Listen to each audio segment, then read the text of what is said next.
présenter Samuel Sassi, qui est un étudiant en médecine.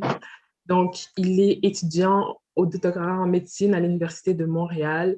Il est sur le point de terminer sa maîtrise en recherche clinique sur la maladie de Crohn chez l'enfant au sein de l'équipe de recherche du docteur John Chu à l'hôpital Sainte-Justine. Euh, Samuel se décrit comme quelqu'un qui est un peu intello, qui aime beaucoup ce qu'il fait en médecine, mais qui adore aussi le sport et les arts. Il a été moniteur de ski longtemps et il fait beaucoup de courses de vélo et de plein air. Euh, il a fait aussi, plus jeune, beaucoup de théâtre et de cinéma. Il adore aller au musée et découvrir des chansons de nouveaux artistes. En ce moment, il travaille aussi à la vaccination COVID pour qu'on puisse tous retrouver nos amis et nos activités préférées. Un petit fun fact sur lui, il parle tout le temps. Donc, quand il était plus jeune, il se faisait souvent sortir de la classe parce qu'il avait beaucoup trop d'énergie. Et même encore aujourd'hui, il essaye de contrôler ça à 23 ans. Donc, le titre de sa conférence, ça va être Les différents métiers dans le domaine de la santé. Je passe le micro à Samuel. Merci beaucoup, Iskia, pour la présentation. Donc, oui, je parle beaucoup. Vous allez sûrement le remarquer aussi là, bon, je parle beaucoup, puis n'hésitez pas à poser des questions pendant la présentation. Donc, je vais partager mon écran. Voilà. OK, parfait. Donc, j'imagine que vous voyez bien tout le monde. Donc, en fait, le but de cette présentation-là, je vais juste mettre mon timer parce qu'il ne faut pas que je dépasse mon temps. Ça se veut vraiment de présenter un peu un survol de toutes les professions dans le domaine de la santé pour ouvrir un peu tout ce qui s'en vient par la suite aujourd'hui. Donc, de faire un survol de qu'est-ce qui est accessible, en fait, qu'est-ce qui existe comme profession dans le réseau de la santé. Donc, moi, c'est ça, c'est Samuel. Je suis étudiant en médecine à l'Université de Montréal et j'ai eu la chance de faire une maîtrise en recherche clinique cette année, donc arrêter la médecine pour faire une année de recherche à temps plein sous la supervision du Dr Jean Chou. Donc, j'ai eu l'honneur et le privilège d'être dans son équipe. Vraiment, Dr Jean Chou, merci encore pour toutes les belles opportunités que vous m'avez permis et que vous permettez à tous les jeunes. Donc, c'est vraiment beau ce que vous faites. Donc, avant de présenter les métiers, pourquoi travailler dans le domaine de la santé? Eh bien, pour moi, ça vient chercher trois aspects importants. C'est sûr que le premier aspect, à mon avis, c'est les sciences. Il faut être scientifique, il faut aimer se poser des questions, il faut aimer la biologie. Il faut avoir cette curiosité scientifique qui doit être présente chez nous. Il faut aimer relever les défis. Travailler dans le domaine de la santé, c'est pas facile. Ça demande beaucoup de sacrifices, beaucoup d'énergie physique, beaucoup d'énergie émotionnelle. Donc, il faut aimer relever des défis. Il faut pas baisser les bras quand il y a des situations plus difficiles. Il faut se relever, comme dit toujours Dr Jean Chou, après des fois des situations plus difficiles, il faut se relever puis il faut continuer. Et il faut être altruiste aussi, il faut vouloir aider les gens. On travaille avec les gens, on travaille avec les gens malades, les gens qui nous donnent, qui souvent nous font extrêmement confiance dans les moments les plus difficiles de leur vie. Donc, il faut avoir cet altruisme-là qui est présent. Donc, scientifique, aimer relever les défis, altruiste, pour moi, c'est ça les trois grands aspects de pourquoi travailler dans le domaine de la santé. Donc, moi, pourquoi j'ai choisi de faire mes études en médecine et en recherche? Eh bien, moi, je me rappelle quand j'étais en secondaire 3, c'est au secondaire, j'ai eu mon cours de biologie, puis c'est là que je me suis dit, ah, j'aime vraiment ça, les sciences, j'aime vraiment ça, la bio, mais j'ai toujours été quelqu'un qui aimait ça, le théâtre, qui aimait ça parler, qui aimait ça être avec les gens, donc je me voyais plus professeur dans le temps, mais j'aimais tellement ça que je me suis dit, bon, ben pourquoi pas faire les deux, et donc de faire de la médecine, qui est quelque chose que je vais pouvoir collaborer avec plein de professionnels tout le temps, travailler avec les gens directement, avoir ce côté scientifique aussi. Et pourquoi j'ai fait ma maîtrise en recherche? Ben, c'est pour aller justement cultiver cet intérêt pour les sciences un peu plus poussé, mais vraiment le travail en clinique avec les patients, c'est quelque chose qui est passionnant à mon avis. Puis voilà pourquoi j'ai choisi ce parcours-là.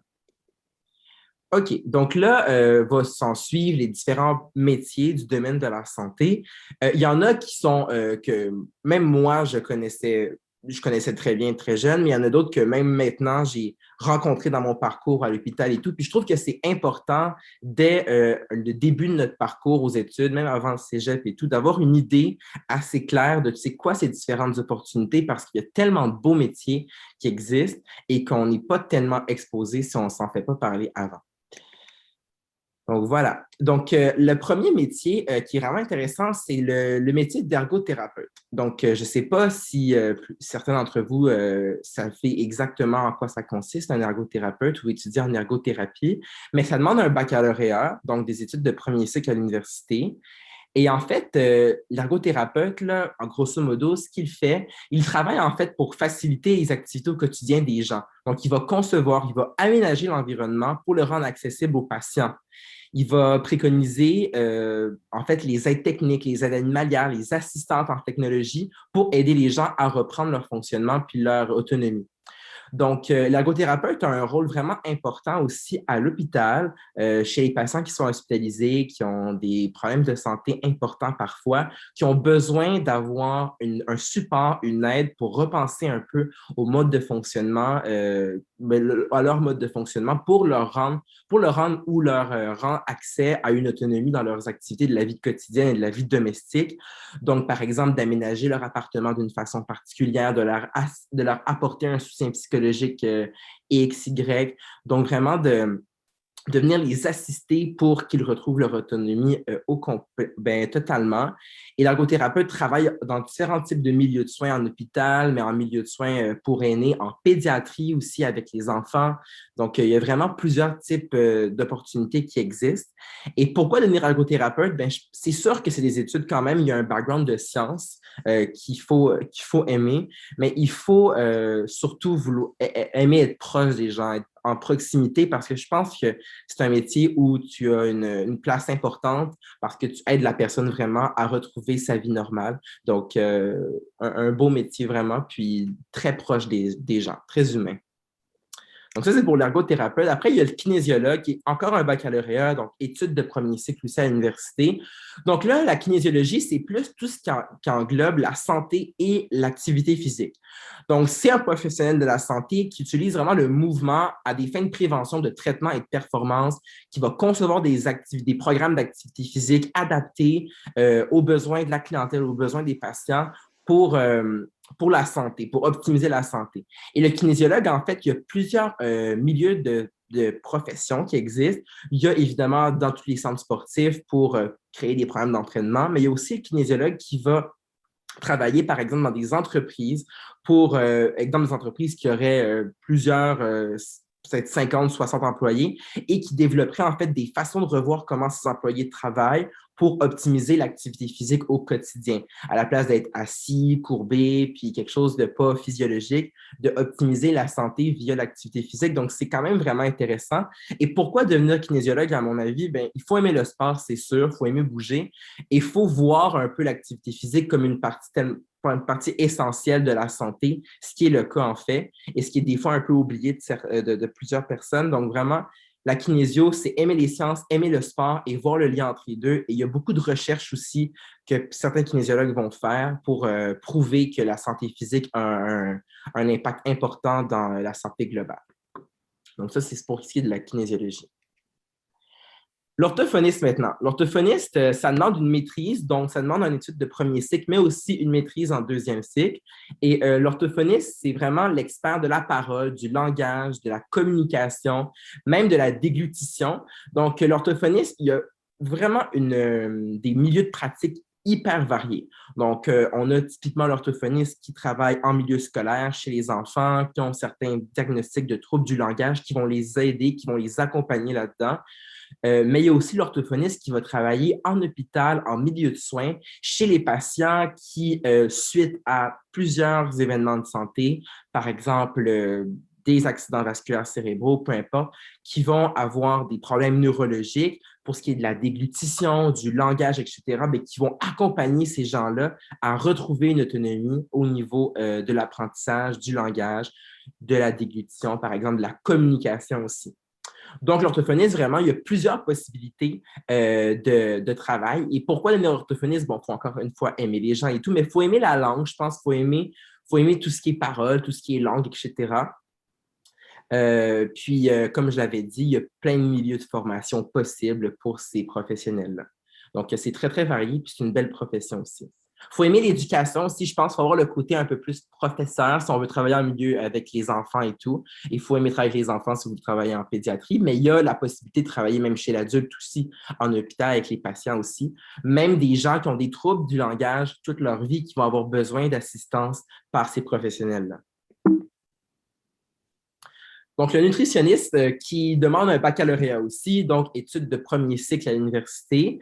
Les nutritionnistes, ce sont les spécialistes qui détiennent une expertise dans le domaine de la nutrition.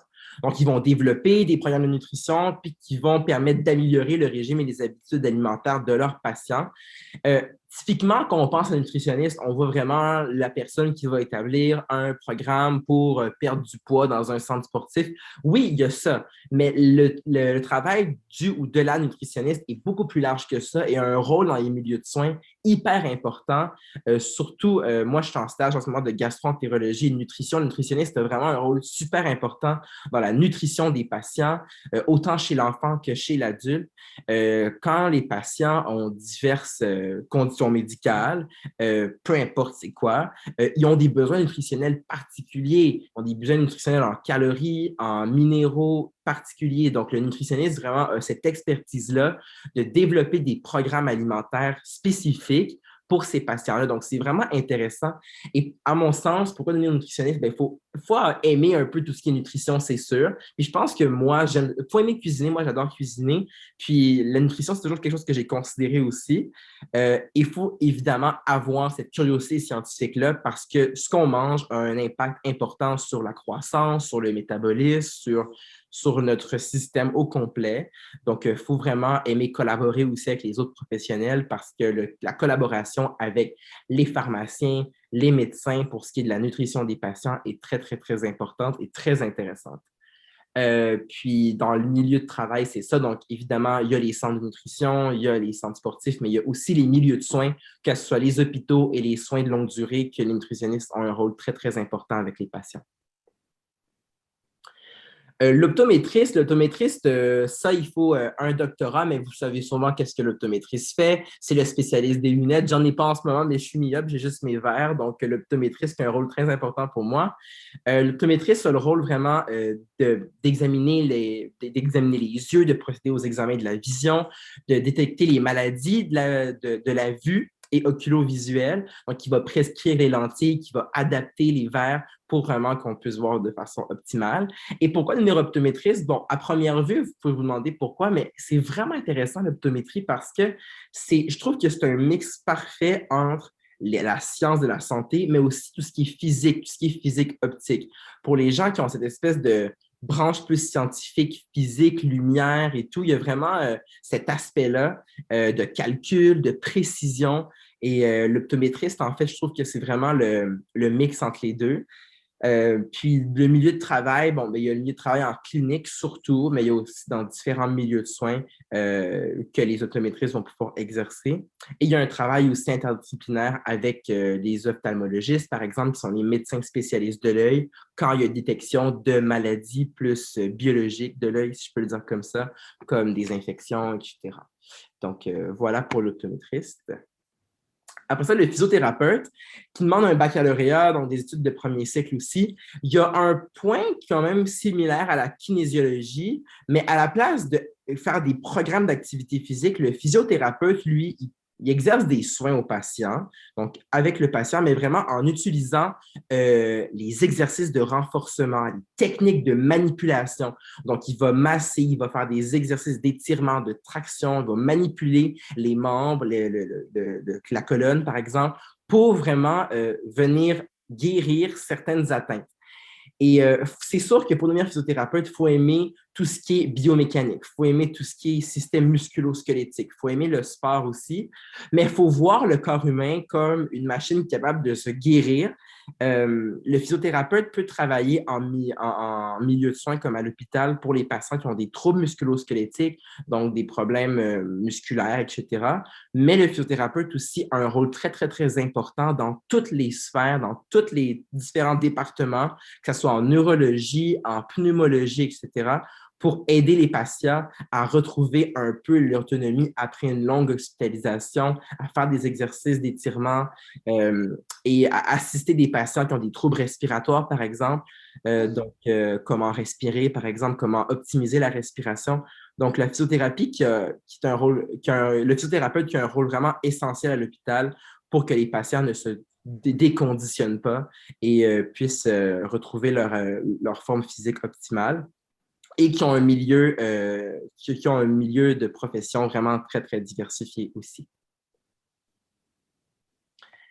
Donc, le spécialiste en santé publique, là, c'est un peu différent parce que oui, c'est un métier du domaine de la santé, ça demande un bac, mais c'est moins quelque chose directement avec les gens. Donc, c'est plus derrière, avec des équipes de travail en bureau. Et là, j'imagine avec la pandémie, bien, vous savez un peu ce que ça fait, hein, des spécialistes en santé publique. Donc, vraiment, ça s'occupe d'une région territoriale et ça élabore, ça va mettre en œuvre des stratégies pour répondre à une problématique qui va évaluer en continu. Donc, le spécialiste surveille, évalue les besoins en matière de santé d'une certaine population dans une région et suite aux besoins qui vont émerger, va élaborer des interventions et des programmes, des stratégies.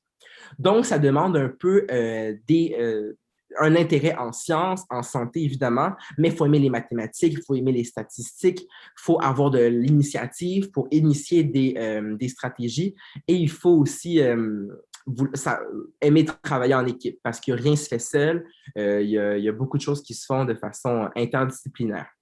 Et le milieu de travail, c'est souvent dans les bureaux de santé publique, en fait, dans les instituts qui s'occupent des territoires, dans les équipes de travail, avec différents intervenants, des médecins spécialisés dans le domaine, des infirmiers, des infirmières spécialisées dans le domaine et d'autres spécialistes aussi qui ont différents backgrounds, des statisticiens. Donc, c'est vraiment, vraiment très stimulant comme domaine.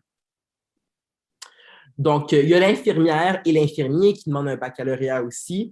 Vous savez très bien, en fait, ce que ça fait, ces professionnels-là. Ils ont un rôle hyper important de lien direct avec le patient. C'est eux qui administrent les soins, c'est eux qui donnent les médicaments, c'est eux qui surveillent l'état des patients en continu. Ils savent détecter quand il y a quelque chose qui ne fonctionne pas. Ils savent évaluer les signes vitaux, donc la situation d'un patient en continu, sont super importants. Ils ont le travail aussi de travailler avec les médecins, les pharmaciens, les nutritionnistes, d'être un peu le point central. C'est un peu la référence sur le patient quand il y a plusieurs professionnels qui travaillent à comprendre un peu la situation d'un patient. Et ce qui est cool aussi dans le domaine infirmier, c'est qu'il y a tellement d'opportunités de travail. On peut travailler en clinique, on peut travailler en soins de longue durée, on peut travailler en hôpital, peu importe le domaine, en santé mentale, en santé physique, en pédiatrie, chez les plus vieux. Donc, il y a tellement d'opportunités et il y a tellement de stages juste pendant la formation qui permettent de voir un peu qu'est-ce qui vous intéresse en fait. Et pourquoi devenir infirmier, infirmière? Bon, il faut aimer les sciences aussi parce qu'il y a cet aspect-là scientifique, mais il faut vraiment avoir cette branche altruiste-là, être proche des patients, vouloir aider parce que souvent, c'est le professionnel qui va être le plus proche du patient aussi. Donc, voilà. Donc, après, il y a le pharmacien et la pharmacienne qui demandent un doctorat de premier cycle aussi à l'université. Je pense que j'ai croisé quelqu'un d'entre eux qui s'est présenté qui était aux études en pharmacie à l'Université de Montréal. Donc, le pharmacien, c'est l'expert du médicament. Il joue un rôle central dans le système de santé parce que c'est lui qui va vérifier si les médicaments sont bien utilisés auprès d'un patient, si les médicaments qu'on donne répondent aux objectifs thérapeutiques qu'on veut, parce que le médecin prescrit les médicaments, mais on connaît évidemment l'impact que ces médicaments-là ont sur le corps, mais le pharmacien est vraiment l'expert de l'interaction entre les médicaments. Certains patients ont des conditions particulières qui nécessitent des ajustements de dose. Donc, le pharmacien a vraiment un rôle central et à l'hôpital, un lien hyper proche avec les équipes traitantes, fait partie intégrale des équipes pour s'assurer du bon usage des médicaments. Je pense que pour devenir pharmacien, il faut avoir un intérêt pour la biologie, pour le corps humain, évidemment, mais il faut avoir aussi un intérêt pour la chimie, pour tout ce qui est molécules, pour ce qui est action des molécules sur le corps. Je pense qu'il faut aimer la chimie. Donc, si vous avez un intérêt dans vos cours de sciences pour tout ce qui est chimie, le métier de pharmacien pourrait être une option intéressante pour vous, je pense. Donc, puis vouloir aider les gens aussi parce qu'on travaille avec les patients en continu, tout le temps. Et le pharmacien a aussi plusieurs milieux de travail, donc autant en hôpital qu'en pharmacie aussi, en communautaire avec les gens de la communauté. Il y a le psychologue qui nécessite un doctorat aussi. Donc, le psychologue, c'est l'expert de la santé mentale qui a un rôle super important qui, malheureusement, à ce jour, c'est encore difficile d'accès dans le milieu public, mais espérons que ça le devienne de plus en plus parce que c'est tellement essentiel. Le psychologue qui a un rôle très, très important en communautaire, en clinique aussi, pour évaluer les situations des gens qui éprouvent des difficultés ou des détresses psychologiques et d'accompagner les personnes qui sont en souffrance émotionnelle, mais le psychologue a aussi un rôle essentiel en milieu de soins, en hôpital, chez les patients qui ont une annonce d'un diagnostic et qui doivent avoir un support psychologique. Les familles aussi, je pense en milieu pédiatrique parce que je suis en stage à Sainte-Justine, des fois qui ont besoin d'un support moral et d'une évaluation par un psychologue. Donc, pour devenir psychologue, c'est sûr qu'il faut aimer, tout ce qui traite de la santé mentale. Il faut reconnaître l'importance de la santé mentale et du bien-être des gens sur leur santé globale. Et il faut vouloir aider les gens aussi.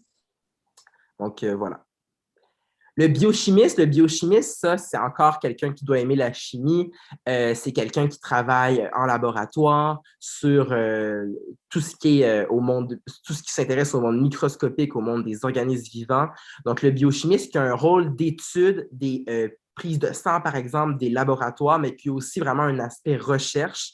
Donc, qui là, pour faire de la recherche, on ne se limite pas à un baccalauréat, mais on va un peu plus loin dans ses études pour aller faire de la recherche en biochimie pour répondre à des questions sur en fait, le domaine de la médecine, mais aussi l'agriculture, l'écologie, la biotechnologie. Et il y a différents milieux de pratique, donc dans les milieux de soins, donc dans les hôpitaux, dans les laboratoires d'analyse, mais aussi dans les centres de recherche où les biochimistes ont un rôle important aussi à jouer. Le microbiologiste, maintenant, qui est c'est un peu le même concept, donc il y a un baccalauréat aussi, mais le microbiologiste qui s'intéresse vraiment à tout ce qui est les micro-organismes, donc bactéries, surtout virologie, etc., qui a un rôle en milieu de soins pour tout ce qui est analyse de laboratoire chez les patients, mais aussi qui a un aspect recherche très, très important. On le sait là, avec la COVID, donc il y a beaucoup d'experts en virologie qui ont fait de la recherche pour découvrir les vaccins avec les médecins et les autres professionnels.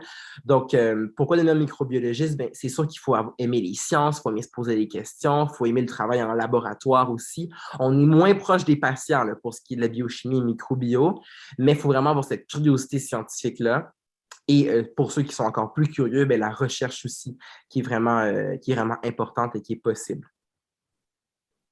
L'inhalothérapie, ça, c'est pas connu. Moi, je ne connaissais pas vraiment ça avant récemment dans mon parcours à l'université. C'est une technique collégiale, puis vraiment l'inhalothérapeute qui est l'expert de tout ce qui est problème respiratoire, cardio-respiratoire. Donc, quand, par exemple, un patient a des détresses respiratoires, va être l'expert de tout ce qui est réanimation, intubation, etc., pour faire les manœuvres de réanimation cardio-respiratoire, qui a un rôle très important à l'hôpital et qui est souvent appelé en urgence pour ça. L'inhalothérapeute aussi qui a un rôle de support respiratoire à plusieurs niveaux chez les patients, surtout dans les départements de pneumologie, voilà, donc les inhalothérapeutes qui travaillent surtout en hôpitaux. Il y a le podiatre qui nécessite des études de doctorat en médecine podiatrique qui vraiment évalue tout ce qui est les troubles des pieds, en fait, autant chirurgicaux que médicaux.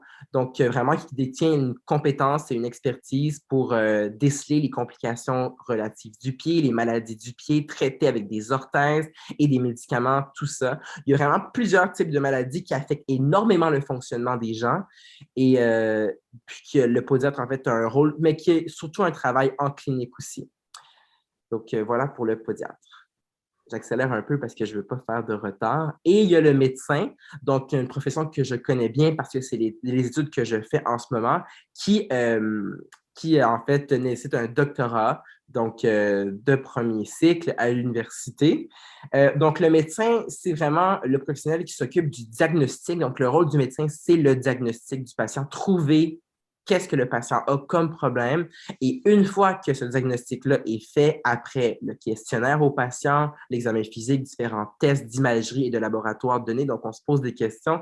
Une fois qu'on a notre réponse, c'est d'établir un plan de traitement avec les pharmaciens, les infirmières, les nutritionnistes et tous les autres professionnels, travailler avec eux pour rétablir la santé. Et le médecin a aussi un rôle de prévention, surtout en fait pour ce qui est du médecin généraliste, par exemple, qui va travailler en communautaire, donc avec les suivis réguliers, a un rôle de prévention important pour déceler certaines conditions médicales avant qu'elles s'aggravent puis avant qu'elles progressent vers des troubles un peu de santé un peu plus majeurs. Donc, le médecin généraliste versus le médecin spécialiste, quelle est la différence? Ben, en fait, je pense que le mot le dit, en fait, spécialiste, ben, on se spécialise dans un domaine, que ce soit comme le docteur Jean Chou en gastroentérologie pédiatrique, donc il y avait un intérêt chez la santé des enfants, surtout dans le système digestif. Donc, le médecin généraliste, je pense que l'intérêt, c'est de vraiment toucher à tout. Il y a plusieurs personnes qui aiment vraiment pouvoir toucher à tous les différents systèmes, régler un peu tout et travailler aussi avec les spécialistes, en apprendre tout le temps.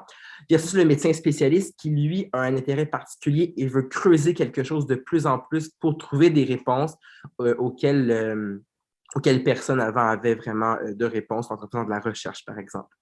Pourquoi devenir médecin? C'est sûr que que, comme les autres professions, il faut aimer les sciences, il faut aimer se poser des questions, il faut aimer relever des défis. Ce sont des gros horaires de gros investissements, comme les autres professions, pharmaciens, etc. Ça demande beaucoup d'études, mais c'est une super belle profession parce que comme les autres, on travaille avec les gens, on rétablit la santé, on sauve des vies. Donc, c'est vraiment une belle profession qui est, en tout cas, qui est une belle vertu aussi. Donc, dans quel milieu travaillent les médecins? Donc, dans plein de milieux, donc dans des cliniques communautaires, dans les hôpitaux, dans des centres de soins de longue durée, dans des centres de réadaptation. Les médecins travaillent un peu partout. Il y a même des médecins qui se déplacent à domicile chez les patients qui ont des besoins particuliers à la maison. Donc, voilà. Donc, j'étais sûr que j'avais le dentiste aussi, mais je pense qu'il y a une diapo qui a sauté. Mais le dentiste aussi, juste rapidement, qui est un doctorat aussi de premier cycle à l'université au même titre que la médecine. Et à mon sens, pourquoi devenir dentiste? Vous savez sûrement tous c'est quoi un dentiste, là, on est tous déjà allés.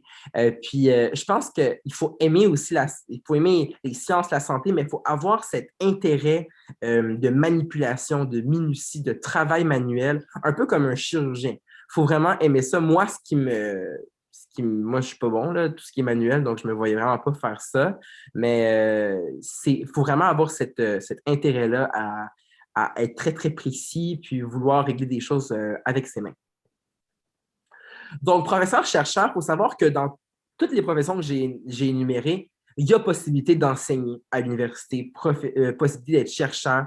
Puis il y a tellement différents autres backgrounds en santé. On peut étudier en pharmacologie, donc l'étude de comment les médicaments agissent dans le corps, en sciences biomédicales pour faire de la recherche en santé, en biologie moléculaire pour savoir dans les cellules comment les médiateurs vont réagir à certains récepteurs, puis qu'est-ce qui se passe dans les cellules après certains signaux.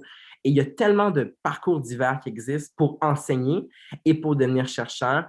Je pense que pour enseigner, il faut aimer les jeunes, il faut aimer partager nos connaissances. Puis moi, je pense que c'est quelque chose qui m'intéresse aussi parce que, comme je vous avais dit, moi, au début, quand j'étais plus jeune, je voulais être prof. Puis pourquoi devenir chercheur? Il faut avoir cette curiosité scientifique, être un peu intello. Et il faut savoir aussi qu'il y a vraiment deux types de recherche. Il y a la recherche fondamentale en laboratoire, donc un peu jouer avec les molécules, faire cultiver des cellules, voir comment les tissus réagissent, etc., voir comment les médicaments fonctionnent dans le corps. Et la recherche clinique appliquée aussi, qui est de voir un peu plus chez des cohortes de patients comment ces patients-là, décrire des groupes de patients, voir comment ils évoluent dans le temps et découvrir des associations statistiques, ce que j'ai fait et ce que le laboratoire de Dr. Jean Chou tente de faire avec plein de différents projets de recherche. Donc, il y a ces deux grands aspects-là dans la recherche en santé. Et rapidement, le parcours universitaire, donc il y a des techniques au cégep, comme je l'avais dit, donc dans l'hypnothérapie en sciences infirmières. Et après ça, il y a les études universitaires. Donc, vous savez que le prérequis pour les études en santé, c'est un DEC en sciences de la nature, donc un diplôme d'études collégiales au cégep en sciences de la nature, profil santé. Mais il y a aussi le profil pur aussi, qui est le profil plus physique qui se fait, mais pour accéder aux sciences de la santé, il faut ce profil-là. Et à l'université, il y a classiquement le bac, le MSc, le PhD et le doctorat de premier cycle. Donc ça, c'est pas vraiment compris, mais au Québec, ça fonctionne comme ça. Donc, il y a le baccalauréat qui est une étude de premier cycle, il y a la maîtrise qui est une étude de deuxième cycle, donc qui est souvent axé soit des stages cliniques ou de la recherche. Et il y a le doctorat qui est vraiment axé sur la recherche, qui se veut vraiment à développer une étude nouvelle qui va amener de la nouveauté dans le monde scientifique. Et il y a les doctorats de premier cycle qui sont un peu spéciaux. Donc, il y a le MD qui est pour le médecin. Donc, en médecine, il y a le PharmD en pharmacie et il y a le DMD en médecine dentaire, mais il y a aussi le doctorat en optométrie qui est un doctorat de premier cycle également. Donc dès qu'on commence l'université, on est en doctorat techniquement. Moi, j'avais arrêté mon MD pour faire un MSc. Donc, vous voyez que pour ce qui est du doctorat de premier cycle, on ne suit pas l'ordre logique, là. Mais il y a possibilité d'aller chercher à côté de ces doctorats de premier cycle qui sont cliniques, une formation en recherche à côté. Donc, voilà un peu un survol des différentes professions et des différents parcours universitaires. Et vraiment, il y a plusieurs universités. Allez fouiller, l'Université de Sherbrooke, McGill, l'UDM, Laval et les autres universités au Québec et au Canada. Allez fouiller sur leur registre. Il y a les différents programmes qui existent avec les différents cours. Puis ça peut déjà vous donner une idée, même avant le cégep, pour vous enligner un peu sur quoi faire. Donc, voilà, je pense que ça conclut ma présentation. Si jamais vous avez des questions, ça va me faire plaisir de répondre par la suite. Merci pour votre écoute et bon restant de journée. Merci beaucoup, Samuel.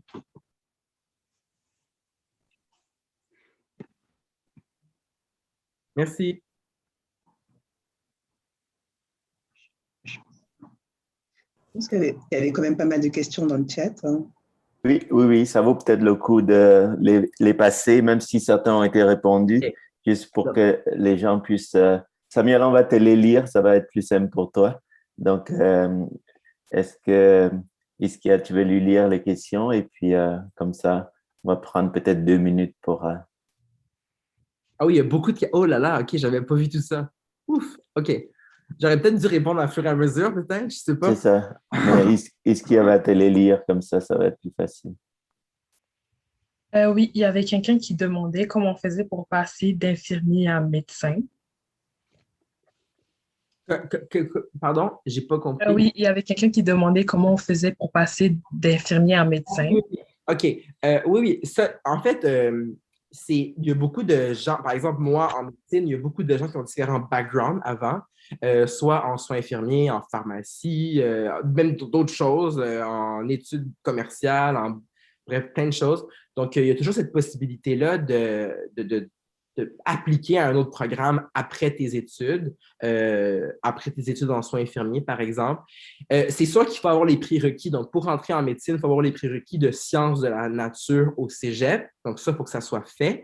Mais si après ça, quelqu'un décide de rentrer en soins infirmiers, de faire son baccalauréat, puis après ça, se dit, ah, ben finalement, j'aimerais ça être médecin. Donc, il peut appliquer. C'est sûr que ça demande une bonne cote universitaire, des bonnes notes, etc. Mais c'est possible de le faire. Mais il faut avoir ses prérequis collégiaux et il faut avoir une bonne cote universitaire aussi.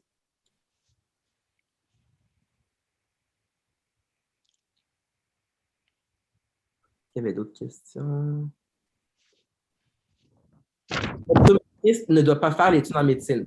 C'est ça. L'ophtalmologiste, ça, c'est toujours un peu la question. L'ophtalmologiste, c'est un spécialiste de la médecine de l'œil, mais l'optométriste, c'est un doctorat particulier qui s'occupe vraiment de tout ce qui est trouble de la vision, donc lentilles, etc., qui a vraiment l'aspect, comme je disais, plus physique. Mais l'ophtalmologiste, l'ophtalmologue aussi, comme je dans le chat, ça, c'est vraiment le spécialiste des troubles médicaux, donc de la rétine, des infections, des troubles de la vasculaire de l'œil, etc. Même, il y a aussi l'aspect neuro-ophtalmologie aussi qui existe dans ce domaine-là. Donc, voilà. OK. On demandait aussi pour les pieds, vous avez parlé du métier de podiatre. Ouais. Mais ils se demandaient c'était quoi la différence entre le podiatre et, je m'en souviens plus le nom de l'autre métier, mais je pense que Ouais. c'était l'autopodiatrie. Orthopède. Oui, voilà, Le, exactement. le quoi? Entre la Orthopède. pédiatrie, Ah oui, oui, OK. Ça m'est arrivé des fois. Oui, mais ça se ressemble. La podiatrie, ce n'est pas une spécialité de la médecine, c'est des études autres, parce que le podiatre a aussi des études en biomécanique avec les orthèses aussi. C'est pas vraiment, c'est pas inclus dans tout ce qu'un médecin fait. Donc, c'est vraiment spécifique. Mais il y a aussi, mais il y a le pédiatre que Dr. Jean Chou est. C'est un spécialiste de la santé des enfants. Pédiatrie, c'est le domaine de la spécialité de la santé des enfants. Mais j'imagine que dans les racines latines, bref, mais c'est vrai que ça se ressemble. Mais la pédiatrie, c'est vraiment la santé des pieds, c'est un doctorat haute, c'est pas un médecin. Pédiatrie, c'est une spécialité de la médecine qui s'intéresse à la santé des enfants et des adolescents. Le pharmacien peut-il faire la recherche pour développer des nouveaux médicaments? Oui, un pharmacien aussi peut faire un PhD après en recherche, puis travailler dans des laboratoires de recherche aussi. Donc, le pharmacien qui peut aller chercher cette expertise-là, évidemment, oui, tout à fait. Comme le médecin aussi qui décide soit d'être vraiment avec les patients en clinique ou de s'axer plus en recherche. Donc, il y a cette possibilité-là, oui. il y a quelqu'un qui demandait si quand on fait un examen de la vue, c'est l'ophtalmologiste qu'on va voir ou c'est qui en fait qu'on va voir quand on fait un examen de la vie, de la vue. Pour l'examen de la vue, exemple, pour tes lunettes à toi, c'est un optométriste. C'est pas un ophtalmologiste. Si, exemple, tu te mets à avoir des problèmes de vision, puis bref, des troubles plus grands, par exemple, là, c'est un ophtalmologiste qui est le médecin. Mais en première ligne, pour ce qui est des examens de la vue avec les lentilles, c'est l'optométriste. Et là, j'ai vu les infirmières qui décident de compléter un doctorat travaillent souvent en recherche en éducation. Ça, c'est vrai. Donc, comme je l'ai mentionné après, tous les professionnels peuvent faire de la recherche après et de l'enseignement s'ils décident d'aller chercher une formation de plus. Donc, il y a des infirmières, des infirmiers qui vont avoir un PhD, qui vont faire de la recherche clinique aussi en collaboration avec des médecins dans des études aussi. Donc, oui, tout à fait. On avait une question dans le chat qui demandait orthopédique. C'était quoi? OK. Donc, l'orthopédie ou la chirurgie orthopédique, c'est une spécialité de la médecine. Puis, ce sont des chirurgiens. Donc, il y a différentes spécialités de la médecine qui existent. Je pense qu'il y a on pourrait les séparer en deux grandes branches, les spécialités médicales et les spécialités chirurgicales. Et dans les spécialités chirurgicales, il y a les orthopédistes qui, eux, s'occupent de toute la santé musculo-squelettique et s'occupent de faire les actes chirurgicaux du système musculo-squelettique, donc les fractures, les ruptures de tendons, de ligaments, etc. C'est eux qui s'occupent de réparer tout ça. Donc voilà, ça, c'est eux qui s'occupent de ça. On avait aussi une question à propos de si au cégep, tu n'avais pas une cote R élevée. Est-ce qu'il y avait un programme passerelle pour aller en médecine à l'université? Mm-hmm. Bon, ça, c'est une bonne question. C'est sûr que c'est ça le défi, là, parce que là, je sais que vous allez avoir d'autres conférences sur ça, justement, la cote R et tout, mais le cégep, c'est ça, c'est un parcours obligé, c'est un gros coup à donner, il faut avoir des bonnes notes, puis des fois, pour certaines situations, certaines raisons, c'est une grosse adaptation, puis des fois, on est proche de ce qu'il faut, mais on n'atteint pas la cote. Il y a toujours possibilité d'accéder à un programme et de faire ses études là-dedans, puis de booster sa cote, par exemple, à l'université, et d'accéder à notre programme qui nécessitait plus. Mais il y a toujours ça, puis les programme passerelle, il n'y en a pas un en particulier, il y en a plusieurs. Faut, moi, à mon sens, prendre quelque chose qui nous intéresse le plus, qu'on va être le plus motivé de travailler fort pour avoir les meilleures notes possibles. Parce qu'il ne faut pas se dire qu'est-ce qui va être le plus facile, mais qu'est-ce que j'aimerais pas, parce que quand on fait quelque chose qu'on n'aime pas, on finit par pas se forcer. Donc, je pense que c'est dans cette optique-là que je répondrai à la question. Oui, on avait une dernière question pour finir. On demandait c'était quoi la différence entre un psychologue et un psychiatre. Ouais. Le psychiatre faisait aussi partie de la médecine. Oui, ça, c'est une très, très bonne question. Le psychologue vraiment s'occupe d'évaluer la santé mentale de quelqu'un, d'établir des exercices, des réflexions. En tout cas, c'est vraiment avec la discussion. Le psychiatre, en fait, je dirais que c'est un peu celui qui va s'occuper des troubles de la santé mentale quand ça nécessite une intervention médicale un peu plus poussée, comme des troubles de la santé mentale un peu plus sévères. Pas juste quelqu'un qui éprouve des certaines difficultés d'adaptation à se relever d'une épreuve familiale, émotionnelle, etc. Vraiment quelqu'un qui a un trouble de santé mentale plus lourd, comme la schizophrénie, par exemple, les troubles de la personnalité un peu plus envahissants. Certaines personnes vont avoir des épisodes de santé mentale, comme des psychoses, peu importe, qui vont nécessiter même des fois des traitements médicaux, donc des médicaments. Donc, à ce moment-là, une fois qu'il y a des médicaments qui rentrent en jeu, donc là, c'est le psychiatre. Mais le psychologue, vraiment, s'occupe de la santé mentale au même titre que le psychiatre, mais s'occupe de personnes qui n'auraient pas, je pense, de diagnostic de troubles de santé mentale nécessairement, mais dans certains cas, oui, parce que les psychologues travaillent aussi en hôpitaux des fois à aider ces patients-là à retrouver leur autonomie. Mais le psychiatre, c'est un médecin. Donc, c'est une spécialité de la médecine. C'est une spécialité après, c'est un médecin spécialiste. Versus le psychologue, ce n'est pas un médecin, c'est des études en psychologie, c'est un doctorat à part.